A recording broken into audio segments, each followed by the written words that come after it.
एक बार 4 monks ने बिना कुछ बोले 2 सप्ताह तक ध्यान करने का निश्चय किया। उन्होंने इस अभ्यास के प्रतीक में एक मोमबत्ती जलाई, जो कि उन्हें हर वक्त यह याद दिलाती रहे कि उन्हें बिना कुछ बोले बस ध्यान करना है। इसके बाद चारों monks ने ध्यान करना शुरू किया।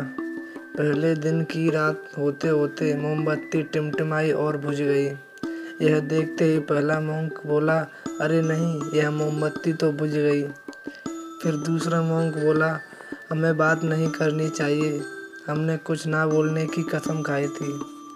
तीसरे monk ने कहा, तुम दोनों को बोलने की क्या ज़रूरत थी। चौथा monk हंसा और बोला, हा, मैं अकेला ही हूँ जिसने बात नहीं की। तो दोस्तों, उन चारों के बोलने के अपने-अपने अलग कारण थे, लेकिन उन चारों में से किसी ने भी बिना सोचे अपने विचार रख दिए। उनमें से किसी ने भी स्थिति को सुधारने का प्रयास नहीं किया। उसी आश्रम में उन चारों के अलावा एक बूढ़ा बुद्धिमान monk भी रहता था।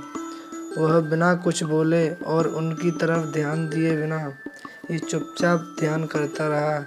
इस तरह से उस बुद्धिमान monk ने बिना एक शब्द बोले उन चारों को उनकी गलती का एहसास करा दिया, जो कि वो चारों बोलकर भी ना करा पाए।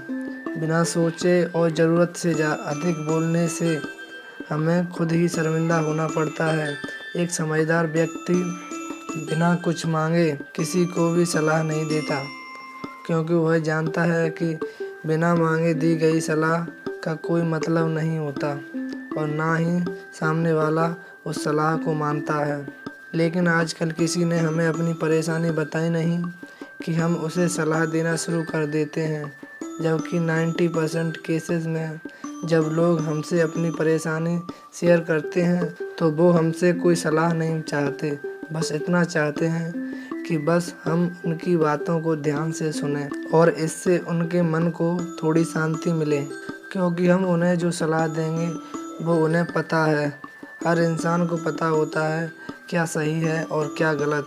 इसलिए हमसे कोई अपनी परेशानी शेयर करे तो बस हमें उसकी बातों को ध्यान से सुनना चाहिए, ना कि उसके बिना मांगे सलाह देनी चाहिए जब तक कि उसने मांगी ना हो। हम जितना कम बोलते हैं उतना ही समझदार होते हैं, और इसका उल्टा भी उतना ही सही है। जो जितना बुद्धिमान होगा उतना ही कम बोलेगा। जय हिंद, जय भारत।